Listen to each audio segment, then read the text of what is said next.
በቅጡ ያልተጨበጠ ቡጢ አምዘግዝገው ወደ አናቱ ላኩ። ስላጎነበሰ ሳቱት። እየሸወደ የሚያላግጥባቸው መሰላቸው። የሚመለከታቸውን ሰው አፈሩ። ራሳቸውን ልጁ ላይ በልጣሉ። ውርንጭላ እንደሚጋልብ ሰፈሩበት። የቡኛዎቹ ብዛት ትዝ አይላቸውም። እንጭ ሰውነቱ ላይ ያሳርፏቸው። አልቧቸው ቁና ቁና እየተነፈሱ ድብደባቸውን አክትመው ተነሱ። ከቦ የሚያያቸውን ሰው አፍረው ቀና ብሎ አልተመለከቱም። ልጁ እንደ ምድር ትል እየተልፈሰፈሰ አስፓልቱ ላይ ተጋደመ። ያቃስታል። አይኖቹ ላይ ግን እንባ አይታይም። እንጀራ ከባድ ነው ልጄ ብለው ነበር እናቱ በ5 ብር የሊስትሮ ዕቃ ገዝታ ወደ ፒያሳ ማል ስትወነጭፈው። እንጀራ ከባድ ነው ልጄ። ጫማ መጥረግ ምን መሰለህ የመጨረሻ ቆሻሻ ሥራ ነው። በእጅ ያስከው ብሩሽ የውሸት ነው። ግን እንጀራ ልጄ መከራ ነው። ለፍተ ጥረ ግረ ወጥተ ወርደ እንዲያ ነው እንጀራ። እግዚአብሔር ካላጣው ብልት አንገታችን ስር ሆድ አስቀምጦ እኔን የመንገድ ዳር ጉልት አንተን የሰው እግር ስር አስፈነደደ። መከራ ነው እንጀራ ነው። እግሩ ተጫጭሯል። ከባቱ ጀምሮ ቁምጣው እስካጋለጠው ጭኑ ድረስ የመሬቱ አቧራና ሳሮች ሰውነቱና ካኪ ቁምጣው ላይ ተለጥፈዋል። የሱሪያቸውን ቱቦዎች ከፍ አድርገው በል በደንብ ጥረግ ብለው እግራቸው ስር እንዳለ ረስተውት ደመና እያዩ የሚያልፍ የሚያገድም የሴት ባት ላይ የሚያፈጡ የወርቅ ውሃ ውስጥ የተነከረ የሚመስል ወፍራም ለስላሳ ባቶች ያላቸው ወንዶች ታወሱት። እግሩ እንደነሱ ለስላሳ ቢሆን ይመኝ ነበር። የጭኑን ቆዳ ወፍረት፣ የባቱን ቆዳ ክረት በአመልካች ጣቱና ባውራ ጣቱ እየቆነጠጠ ወፍራምነቱና ሸካራነቱን ይፈትሽ ነበር። ወፍራምም ሸካራም ነበር። ዛሬ አንድ ጠንካራ ሽማግሌ እላዩ ላይ ተቀምጠው እንደዚያ ሲነርቱት ሲያንከባልሉት ደም ስሩን ጋረደለት። ከተጋደመበት ከቦት የቆሙትን ሰዎች ቀና ብሎ አየ። የመሸማቀቅ መልክ በሰውነታቸው ንቅናቄ፣ የመገረም ቅርጽ ካፋቸው አከፋፈት አነበበ። ሰውየው ጀርባቸውን ለሱ ሰጥተው ቆመዋል። አንገታቸውን ቀስ ብሎ ጠምዞ ወደ ኋላ አዩ። በትከሻቸው ላይ ጥቋቁር አይኖቻቸው ከልጁ አይኖች ጋር ተገጣጠሙ። ፊቱ አስጠላቸው። ከዚህ ሁሉ መፈተግ ኋላ ሳይደማና ሳይጫር ቆሞ ሲያዩት ያራገፉት የመሰላቸውን ንዴት ተሰብስቦ በጡንቾቻቸው ሰረጸ። በጥቂቱ ጠመም ካለችው አፉ መጨረሻ ያለችው የከንፈሮቹ መገናኛ ጎድጓዳ የሚስቅ አስመሰለችው። የልጅ ውበት አፉ እኮ ነው ይሉ ነበር እናቱ። ለሰው ሳይሆን ለራሳቸው። ለሰው ካሉትማ ጥጋበኛ ድሃ የምትበላውን አታስብም። ስለ ልጇ አፉ ውበት ታወራናለች ሊሏቸው ይችላሉ። ትቀምሰው የላት የምትበላው አማራት። አዛውንቱ አይናቸውን በፍጥነት ወደ ግራ ወርውረው ከጎኑ ወደ ወደቀው የሊስትሮ ሳጥን ተንደረደሩ። ልጁ ሁኔታቸው ስላላማረው ወደ ሥራው ዕቃው ዘንድ ቀድሞ ለመድረስ ተንደፋደፈ። ሳጥኑ ጋር ከመድረሱ ቀድሞ በቀኝ እግራቸው ትከሻው ላይ ረገጡትና ክብ ሰርተው ወደ ቆሙ ሰዎች ስር ጣሉት። ከወደቀበት እንደ ኳስ ነጥሮ ተነሳ። እንዳይቀርባቸው ሳጥኑን ከመሬት አነሱና ባላቸው ጉልበት በአየር ላይ ያሽከረከሩ ጥቂት ቆዩ። እባክዎ አባባ ስጡኝ አላቸው። አይኖቹ እንባ አቀረሩ። አዛውንቱ ማሸነፋቸውን ለማረጋገጥ ሳጥኑን በሁለት እጃቸው ካናታቸው በላይ አንስተው ከሚጠብቁት ቤት ግቢ እንደ ምላስ ተመዞ የወጣ የሲሚንቶ ደረጃ ላይ ከሰከሱት። ሕፃኑ ከቁሙ ዘጭ ብሎ በቂጡ አስፓልቱ ላይ ወደቀ። መንጋጋዎቹ እስኪንገጫገጩ ሳጥኑ ወደ ብዙ ትንንሽ የጣውላ ፍንክትካቾች ተለወጠ። የቀለም ቆርቆሮዎች በየቦታው ቀለማቸው የተሰባበረ ተበታተኑ። ብሩሾች በየሰው እግሮች መሃል እየተንከባለሉ እየነጠሩ ገቡ። ፊቱ ለሁለት የሚከፈል እስኪመስል ድረስ አፉን ከፍቶ አቀረቀረ። ጉንጮቹን ሳይነካ እንባው ቶሎ ወረደ። እግሩ ስር የተኛው አመድ ከመሰለው አስፓልቱ ላይ ጥቋቁር ነጥቦች እንደ እንጉዳይ ፈሉበት። ያቃትትበት ከነበረው አፉ የሚያሳቅቅ ድምጽ እየጎላ ወጣ። ኋይታ ሆነ። የልቅሶ ትንፋሽ እንዳጠረው ሲረዳ አቤቱታውን ጀመረ። ሳጥኔን ጸጥ ብሎ ይመለከት የነበረው የሰው አጥር እየተነቃነቀ መበታተን ጀመረ። ሳጥኔን! ሳጥኔን! ሰው ሁሉ ተበታተነ። እንጀራዬን! ነሐሴ 1975 አዲስ አበባ።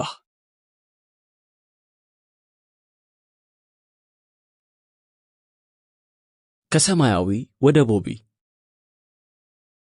ከምንጩ ጎን የሚያልፈው አስፓልት መንገድ ተፈርፍሮ አልቆ አቧራ ሆኗል። አልፎ አልፎ ንፋስ አመድ ተሸክሞ ይጎርፋል። እናቶችና ሕፃናት ስኳር እንደሚመጥቁ ጫጭ የጉድጓዱ ምንጭ ዙሪያ ተሰብስበዋል። ፊታቸው የቆሸሸ ፎጣ የሚመስሉ ባሊና ላስቲክ የተሸከሙ ሴቶች በአመዳሙ መንገድ ላይ የሚያናውዝ አይነት እየተራመዱ ልፍስፍስ ሳቅ እየሳቁ ወደየቤታቸው ያዘግማሉ። ለ3 ወር ሳያወላውል ከተመደበለት ቀናት ውጭ የቀጠለው በጋና ንፋስ ሰውን ቡላ አድርጎታል። የሕፃናት ገጽ እንደ ከረሜላ ልባስ ተጨማዷል። ጫጫታቸው ግን የሞቀ የዋህነት ነው። 6 የሚሆኑ ሕፃናት መንገዱ ዳር ተሰብስበው ይጫወታሉ። ትርምሳቸውና የሚለዋወጡት ንግግር የሳበው አንድ ጎልማሳ ጉዞውን አቋርጦ ቀረብ አላቸው። ነጭ ቀለም ያላት ወፍራም ቡችላ ከበው ቆመዋል። ዕድሜዋ ወር የሚሞላ አይመስልም። ረጅም ጆሮዋ እንደ ኮሌታ አንገቷ ዙሪያ አርፏል። አይኖቿ ወርቃማ ክብና ንጹህ ናቸው። ጸጉሯ ረጅም ነው። አፏ የሕፃን ልጅ ትክ ብሎ ሲያዩት ደግሞ በትንሹ በጣም በትንሹ ፈገግ የምትል ትመስላለች። አንተ በእግር አትንካት አለ 11 ዓመት የሚሆነው አንድ ልጅ። ፊቱ በጭረት ነጠብጣቦች ተሸፍኗል። ቢጫ ወፍራም የንፍጥ ዘንግ ከግራ አፍንጫው ቀዳዳ ጀምሮ ምንጭሩ ላይ ሲደርስ ደርቆ ቆሟል። ያደፈ ቡናማ ባለ ጉርድ እጅጌ ሸሚዝ ለብሷል። በሸሚዙ ሰፊ ቀዳዳ እምርቱ ትታያለች። በጥብጣቦቹ ያልገባ የቀበተው ጫፍ እግሮቹ መሃል ድረስ ተንጠልጥሏል። ወደ ውሻዋ ቀርቦ ጀርባዋን ዳበሳት። ከተቀመጠችበት ተነስታ እግሩ መሃል ቆመች። የልጁን አንድ እግር አነፈነፈችና በሰውየው አቅጣጫ ቀና ብላ ተመለከተች። ሰውየው በፍቅሯ ወደቀ። የማን ቡችላ ናት? አለ ሰውየው። ሕፃናቱ የዓይናቸውን ትኩረት በመውደድ ከሚመለከቷት ውሻ ላይ ነቅለው ዞር ብሎ መሃላቸው የቆመውን ንፍጣሙን ልጅ አዩት። እሱም ሊነጠቅ እንደፈራ አይነት ወደ ቡችላዋ አጎንብሶ በእጆቹ ይዳብሳት ጀመር። ሰውየው መልስ ስላልተሰጠው ጥያቄውን ደገመ። የማን ናት? ሁሉም ሕፃናት መሃል ወደ ቆመው ልጅ ተመለከቱ። ሰውየውና ልጁ ጥቂት ተያዩ። ያንተ ናት? አለው። መልስ ሳይሰጠው ልጁ የዳቦ ፍርፋሪ ከሱሪው ኪስ አውጥቶ ቡችላዋ አፍ ስር በእጁ ያዘላት። መብላት ጀመረች። ሰውየው እጅ ስታድግ ጠንካራ ውሻ መሆን እንደምትችል ገምቶ የሕፃናቱን ክብ ጥሶ ወደ ልጁ ቀረበ። የኔ ናት አለው በድንገት ልጁ ፍርሃት ገብቶት። አይዞ አልወስድብህም አለው። ዝምታ። እስኪ ልያት አለው እጁን ዘርግቶ። ልጁ ወደ ኋላ ሸሸ። ዝምታ። ልጁ ክቡን ሰብሮ ወጥቶ ቡችላዋን አቅፎ ወደ ምንጭ ወረደ። ሕፃናቱ 6 የጠጠር ናዳዎች ተከተሉት። የቤቱ የውጭ ግድግዳው ደማቅ አረንጓዴ የተቀባ ነው። ከፕላኑ ይሁን ካለማስተዋል የቤቱ ዋና መግቢያ ከጀርባው ነው። መናድ በጀመረ የድንጋይ ምሰሶ የተደገፈው የግቢው አጥር ዘሟል። ከፊል ጎኑ ቆመው የነበሩ እንጨቶቹ በባዕዳን ለማገዶ እየተጎተቱ አልቀዋል። እቤቱ ገባ። ሰማይ ሰላማዊት፣ እዚህ ጎረቤታችን ያለው ጭርታም ልጅ ስሙ ማን ነው? አላት ሚስቱን። ገና የእንጨት ወንበር ስቦ እንደተቀመጠ ጸጥታ። አንቺ አሰሚኝም? ድምፁን ከቀድሞው ከፍ አድርጎ። ከእነሱ ጋር መላፋት ፈለግ? አለችው። ከጉንጉኑ የተላቀቀው ጸጉሯ እንደ ብዙ ቀንድ ቆሟል። ከጠይም ገጿ ላይ ጎልቶ የሚታዩት ረጃጅም ነጭ ጥርሶቿ ሽኮኮ ያስመስሏታል። ውሻ እንደምፈልግ ታውቂያለሽ እሱ ልጅ በምታሳዝን ቡችላ ይጫወታል። እንዴት ያንገላቷታል መሰለሽ። ከተቀመጠበት ተነስቶ በሳሎን መስኮት በኩል ወደ ውጭ አየ። ብርሃኔን ነው አለችው ሰላማዊት። እርግጠኛ ነሽ ስሙን? ቡናና ዘይት እንዲገዛልኝ የምልከው እሱን አይደል? አለችው። ፊቱን እንዳዞረ ጥርሱን ነከሰ። አይዞሽ ብሎ አዝኖ እንዲያክፋት ወይም ዛሬም እንሞክር ብሎ አልጋ ላይ ደጋግሞ እንዲጠላት በተመቻቸና ባልተመቻቸ ጊዜ ሁሉ ልጅ አለመውለዳቸውን ታስታውሰዋለች። እንዳላወቀ ሁሉ አሁን ልትጠሪው ትችያለሽ አላት። ለምን? ቡችላዋን እንዲሰጣን። ዝምታ። በራብ ነው የሚገላት። ይልቁን ቢሰጠን በሱ ስም እንሰይምለታለን። ለራሱ ሳቀ። ደግ የዋ ልጅ ነው፣ ይሰጠናል። ወደ ቆመበት መታ ትከሻውን እያቀፈች። ይልቁን ቶሎ ጥሪልኝ። እቀፍኝ አላልኩሽም? ቡችላዋን ብታያት በፍቅር ትሞቻለሽ። ሂሂሂ አውይ። በውሸት ሳቅ ተተረተረች። እምባ ያቀረሩ አይኖቿን ወደሱ ሰቅላ አፏን ያዘች። ባሏ ፍቅሩን ከሷ ወደ ውሻዋ ማዞሩ እንዳስቀናት እንዳይታወቅባትና ማሾፍ እንዲመስልላት ብለ ውሻ ወደድክ እጠራልሃለሁ አለችው። ትታው ስትሄድ ግን እርምጃዋ እንደ ድሮ ሳይሆን በቁጣ ትንሽ ተመናቅሮ ለምን እንዳገባት ይጠይቃል። በልቡ ሲጀምር ክብ ቅርጹ ያምር የነበረው ቂጣሙ የዝግመተ ለውጥ እሱም ይሁን ዳርዊን ሊገባው በማይችለው መንገድ ሞላሌ ሆኗል። በሱና በሷ ሩካቤ ስጋ መሃል ቆሞ የሚያየው ይህ ደባሪ ቂጧን ነው ወይስ የሴት ቁመና እየጠላ ሄደ? ይህ ግቢ መጠበቅ አለበት። ስንት ጊዜ ሌባ እንዳስቸገረን ታውቂያለሽ። ስንት ጊዜ ከእንቅልፋችን እንደባነነን። ይልቁን ሳይመሽ ጥሪልኝ። ጸጥታ። በምሽቱ ውስጥ የሚስቱ ነጭ ቅርጽ ከግቢው የተንሳፈፈ ወጣ። ብርሃኔ ብርሃኔ። ትንሽ ቆይተው እመት ከርቀት የሚሰማ የልጅ ድምፅ። ይዛትና አልኩ አለች። ባሏ መስኮቱን በቡጥ ይመታ። የዚህ ዘመን ሕፃናት ከማፀን ውስጥ ነው ቀበሮ ሆኖ የሚወጡት። ሚስቱ የተገረመ ፊቷን አስቀድማ እየተጎተተች ገባች። አካሄዳ ውስጥ የረቀቀ ተስፋ መቁረጥ አለ። አትኩሮ ካዩት ከመነሻ ወደ መድረሻዋ በግዴታ የምትመላለስ ይመስላል። ለብዙ ዓመታት ከባሏ ጋር ተኝተው ያደሩለት ለብቻዋ ተቀምጣ ሆዷን እየዳበሰች ውስጧ የተጠራቀመው የባሏ ፍስ ልጅ እንዲሆን ትጸልይ ነበር። የወር አበባዋ አንድ ቀን እንኳን ሲዘገይ እጆቿን ወደ ሰማይ ዘርግታ አምላክን ታመሰግናለች። ቁምሳጥኗ የምታስቀምጣትን የመብራንን ፎቶ አውጥታ እስኪረጥብ በምራቋ ትስመዋለች። አሁን የቀራት ሞቶ እንደተነሳ እንደፈዘዘ መራመር ነው። ከቀልቃላ ሴትነቷ ሁሉ ነገር ተመጦ ወጥቶ የቀረችው ድንገት ቢቀናኝ የምትል ሴት ናት። ያውም ያለ ማርያም። ዝምታ።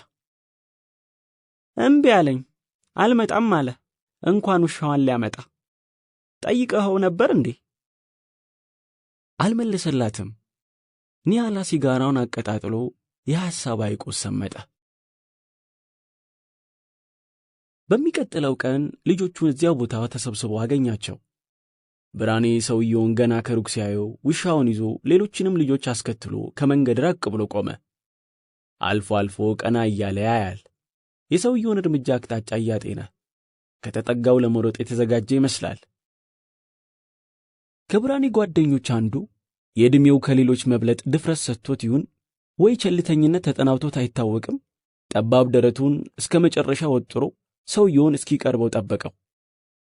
እሱን ቢያየውም ያለ መፍራቱን በሰውነቱ ንቅናቄ ለመግለጽ እጆቹን ወገቡ ላይ አድርጎ ለማንም የማይሰማ ለራሱ ብቻ ከሚያዳምጠው ዘፈን ጋር ያለ ይመስል እግሮቹን በስልት ያነቃንቃል። ሰውየው ሲጠጋው ብቻ የተምታታበት መሰለ። የብርሃኔ ጓደኛ ነህ አለው። ልጁ ከብዙ መልሶች የተሻለውን እንደሚመርጡሉ ትንሽ ቆየና አዎ አለ። ስለ ውሻዋ ጉዳይ ቶሎ ማንሳት ልጁን የሚያስፈራው መስሎት የሚናገረውን ለማሰብ ወደ ሰማይ ሲያንጋጥጥ ሰማያዊን ይፈልጓታል እንዴ? አለ ልጁ። ማናት ሰማያዊ? አለ ሰውየው በመገረም የጥያቄውም ልዩ መሆንና ድንገተኝነት አስደንግጦት። የብርሃኔ ቡችላ ናታ።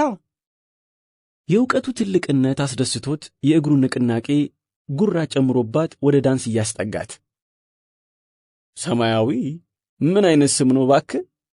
አለው በመደነቅ። ያለፈው 15 ቀን ሞቢል ቤንዚን ማደያ ስናገኛት ቤት እየታደሰ ስለነበረ ሰማያዊ የግድግዳ ቀለም ፈሶባት ነበር። ለዚህ ነዋ ሰማያዊ ያላችኋት። እኔ እንኳን አልፈልጋትም። ትላንትና እትዬ ሲጠሩት እምቢ ያለው የሚወስዱበት መስሎት ነው። እግሩን ማነቃነቅ አቆሞ ሰውየውን ትክ ብሎ ተመለከተና ቀጠለ። ታዲያ ለምንድን ነው ጋሼ? እኔ እንኳን ደስ ስላለችኝ አንገቷ ላይ ይህንን ጨርቅ ላስርላት ነበር ብሎ ከኮቱ ግራ ኪስ የገና ስጦታ ማሰሪያ ረጅም ርካሽ የቦብሊን ጠብጣብ አውጥቶ አሳየው። ልጁ ጨርቋን ለመያዝ የዘረጋው እጁን በአፍረት ቶሎ መለሰ። ግድ የለም ውሰደውና ስጠው አለው ሰውየው። ልጁ ጨርቋን ይዞ አሰራሯን በማድነቅ ሲመለከት ቆየና ይቺ ነገር ውድ ሳትሆን አትቀርም አለ። ስማ ማሙሽ፣ ብርሃኔ ሰማያዊን አይሸጣትም? ጨርቋን ላንተ ውሰድ። ቡችላዋ ያለ ጥብጣቡ መኖር ትችላለች። ኧረ እንጃ ብቻ። እግሮቹን ማነቃነቅ አቆሞ ሰውየውን ትክ ብሎ ተመለከተው። እውነቴን ነው፣ እንዲህ ከምታንገላቷት ሊያሳድጋት ለሚችል ሰው ለምን አትሰጧትም? ትንሽ ካደገች ደግሞ ሆዷ ያድጋል፣ ይሰፋል። ማሳደግ ይከብዳቸዋል። መጠለያ መስራት ያስፈልጋል። ብዙ ነገር አለ። ቀላል ይመስላል እንጂ። የብርሃኔ ቤተሰቦች ሀብታም ናቸው? ልጁ ነገሩ ሁሉ ከብዶት ዝም አለ። ስም ማን ነው? ዳምጠው አለው። ስማ ዳምጠው፣ ዲብል ይሻላል። ከልጆቹ ሁሉ ትልቅ አንተ ነህ። ሳይገባ አይቀርም ብዙ ነገር። ደግሞ አራዳ ትመስለኛለህ። ብርሃኔን ለምን እንዲሸጣት አትነግረውም? የማደርግልህን አታውቅም። ሲኒማ ትወዳለህ? ከረሜላም የምትወድ ትመስላለህ። ጥርስን ያበላሸብህ እሱ ነው። ኮቱ ቀኝ ኪስ ያገኘውን ሳንቲም ዘግኖ ለዳምጠው ዘረጋለት። ስንት ነው? 60 ሳንቲም። ለዛሬ በቃሃል። መልሱን ማታ ቤት መጥተህ ንገረኝ። ቻው አለ ልጁ በመገረም ሳንቲሞቹን ወደ ሱሪው ኪስ እያስገባ። ሰውየው ብዙም ሳይርቅ እነ ብርሃኔ እየሮጡ መጡ። ምን አለ ብርሃኔ ሰማያዊን በሁለት እጆቹ አቅፎ ይዞ። ምንም። ግራ ገባው። አንገቱ ላይ እንደ ከረባት ያንጠለጠላትን ጥብጣብ እንኳን ረሳት። ታዲያ ምን ነበር የምታወሩት? ይህን እሱ አይደል የሰጠ? ይህን ጨርቅ ለሰማያዊ ስጣት አለኝ አለው። ጓደኞቹ ሌላም ጥያቄ አልጠየቁት። ለ10 ደቂቃ ያህል ሰማያዊ አንገት ላይ ሰውየው ለዳምጠው የሰጠውን ጥብጣብ እንዴት ማሰር እንደሚችሉ ሲከራከሩ ቆዩ። ብዙም ሳይቆይ ዳምጠው ትቷቸው ሄደ። 60 ሳንቲም ያስቀመጠበትን ኪሱን ዳብሶ እዚያው ሰፈር አንድ ሻይ ቤት ገባ። ደስ ብሎት ከሻይ ቤት ወጣ።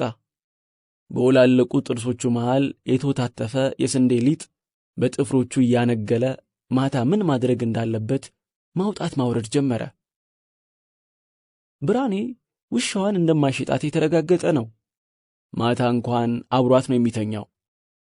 አደናቅፋት እንኳን ስትወድቅ አንስቷት ጆሮዋን ይስማታል። አፏንም ልጅነት ነው እንኳን ባይባል ሞኝነት ነው። በሰላም እሺ ካላለ መንጠቅ ግዴታ ሊሆን ነው። ብርሃኔ ውሻዋን ይሸጣሉ ቢል ገንዘቡ የሚሄደው ለብርሃኔ ነው። ዳምጦ ብሩን መውሰድ አለበት። ውሻዋ ደግሞ ከባለቤቷ ሌላ ማንንም አትወድም። በሚቀጥለው ቀን ከረሜላ ገዝቶ እየመጠጠ አውቶቡስ ጣቢያ በረንዳ ላይ ከፀሐይ ተከልሎ ቆሟል። ምንም የውሳኔ ሐሳብ አልመጣለትም። ጥሩ ብልጠት ማሰብ አለመቻሉ አሳፍሮት ለሰውየው ቃል መግባቱን ጠላ። ከረሜላውን ጨርሶ እጁን በልብሱ ሲጠርግ አንድ ሐሳብ ብልጭ አለለት። ብርሃኔን ከነውሻው ከሰፈር አርቆ መውሰድና መምታት። ቢጨው እርዳታ አይመጣለትም። ሩጦ የሚያሳብቅበት የእናቱ ቤት አይኖርም። ዳምጠው የበላው እንዳይታወቅበት አፉን ጠራርጎ ዘይታም እጁን በአቧራ አሻሽቶ ወደ ጓደኞቹ ሄደ። አላማረባትም አለ ብርሃኔ ሰማያዊን ፊቷን ወደ ዳምጠው እንድታዞር አድርጓት። ቡችላዋ እንዳማረባት ያወቀች አይነት በቀስታ እየዞረች ጌጧን ለዲም ለሌሎችም አሳየች። ለምን እነ ተስፋ ሰፈር አንወስዳትም? ሰማያዊን ቢያዩት ይወዷታል አለ ዳምጠው። ሩቅ አይሆንም፣ ይዳግመናል አለ ብርሃኔ ቡችላዋን ባንገቱና በጉንጩ መሃል አስገብቶ እያቀፋት። ምን ይዳክማል? ሰማያዊ መሸከም እንደሆነ እኔ አግዛለሁ አለው የቡችላዋን ኮሌታ በጣቶቹ እየነካካ ዳምጤ። አብሯቸው ያሉ ሕፃናት ሁሉ ቆንጆ ቡችላ አለም ብለው ሌላ ሰፈር ልጆች ላይ ጉራ ለመንፋት በጫጫታ ተስማሙ። የተስፋ መንደር ልጆች ተሰብስበው የሚጫወቱበት የተለመደው ሜዳቸው ላይ በአጋጣሚ አልነበሩ። እናቴ ማህፀን ወደ ጠቆራለ። ለኔ መዓልት የለም። ረጅም የጨለማ ቱቦ ነው። አይኖቼ ከበቀሉባቸው ኪሶቻቸው ወጥተዋል። በድስቶቹ ማፈጣለሁ። እነዚህ ሰዎች ማን ናቸው? ሶስቱ ሰዎች ቀረቧትና አንዱ አፏን ያዛት፣ ሁለተኛው ጸጉሯን ወደ ኋላ ጎተታት፣ ሶስተኛው ረጅም የሚያብለጨልጭ ቢላ አይኖቿ ፊት ለፊት አወጣባት። ወደ አንድ ከጨለማዎች የጨለመ ጥግ እየሳቡ ወሰዷት። አንዱ እንዲህም አላት፣ አንድ ጩኸት የለችም፣ እሱ ያዘውን ቢላ ታያለሽ። ጥርሱን ነክሶ ድምጹን ዝቅ አድርጎ በማስፈራራት መሬት ላይ ከጣሏት በኋላ ሌላኛው ቀሚሷን ገልቦ ፊቷን አለበሰው። እነዚህ ሰዎች ማን ናቸው? አንደኛው ቢላ፣ ሁለተኛው አፌን፣ ሶስተኛው እኔ ላይ። አልበሜ ቦርሳዬ ውስጥ ይደንሳል። ቦርሳዬ መሬቱ ላይ ስልት ይዞ ይንፈራገጣል። ይወዱኛል ወይስ ሱስ ነው? በፊት ጨለማ የሆነ ግን ብርሃን የማይመሰለኝ አንድ ጊዜ ነበር። ያኔ ሁለት ሰዎች ወድጄ ነበር፣ ባሌና ወዳጅ። ሁለቱም ሰዎች ጠሉኝ። ሁለት ሰዎች መውደድ መጥፎ ነው? መውደድን በአንድ ሰው መወሰን ይቻላል? ልቤ ወደ ሁለቱም ይበር ነበር። ዛሬ ክንፎቹን አጥፎ መንገድ ዳር ወድቋል፣ አለት ሆኗል። እንዳሁኑ ያሉ አላፊና አግዳሚዎች ያነሱታል። ወዳጄ የሚጠላ አልነበረም፣ ባሌም የሚጠላ አልነበረም። ባሌ ወዳጄን አልወደደው፣ ወዳጄ ባሌን አልወደደው። እነዚህ ሰዎች ማን ናቸው? ወዳጄን እንዳልተው ወደዋለሁ፣ ባሌንም እንዳልተው ወደዋለሁ። የደስደስ ያለኝ ሆኜ መወለድ የከፋ? የወንድ አይን ውስጥ ቀድሞ መግባት እኔ የፈጠርኩት ክፋት ሆነ? ሰላም አጣው። መምረጥ ነበረብኝ፣ ከሳምባሽ ወይም ከልብሽ። ከአንድ በላይ መውደድ ሕገ ወጥ ነበር። ሕግም አሳዶኝ ወደ ወዳጄ ሄድኩ። እሱም ተወኝ። ምን ነው ከአንቺ ጋር አብሮ መኖር በሕይወቴ የምመኘው ዋና ነገር ነው አላልከኝም ነበር ብለው ስጋሽ እንዳይርቀኝ የወደድኩሽ መስሎሽ እንድትቀርብኝ ነው አለኝ። አውጥቶ ይችን አቀጭ እንኳን አላለኝ። ስሜቱ ወደዚህ የሚሄድ ነገር አወራኝ። ወደ ባሌ ሄድኩ። ሳቀብኝ። አንቺን ወንድ በተመለከተ ቁጥር ነፍሴን ቅናት ይበላት ነበር። ሌላ ሚስት አገባሁ ብሎኝ አዲስ ሚስቱን ሶፋ ላይ እንደተደረደረች አሳየኝ። ጥዬ ወጣሁ ወደ ራሴ ድንኳን። ሳያፈቅሩኝ ተኙኝ ነበርን አልኩ። በስጋዬ በጉድጓዴ የተመዘንኩ ነኝ አልኩ። እኔ ሳልወድ አልችልበትም። ሳልወድ መስራት ይከብደኛል። እንዴት ሳልወድ እንግዳ ምን ተፍረተ ወደ ገላይ ጋብዛለሁ? አሁን እየተጠራጠሩ ይተኙኝ የነበሩትን ባልና ወዳጄን ሳስብ አዳም ከስጋ ብቻ የተሰራው እንዴ እላለሁ። ሔዋንስ ቄራ ብቻ ነበረችን እላለሁ። በሳቅ በጨዋታ በወዳጄነሽ በባለቤቴነሽ ከልለው ደፈሩ። የምኞቴን አልኖሩኝም።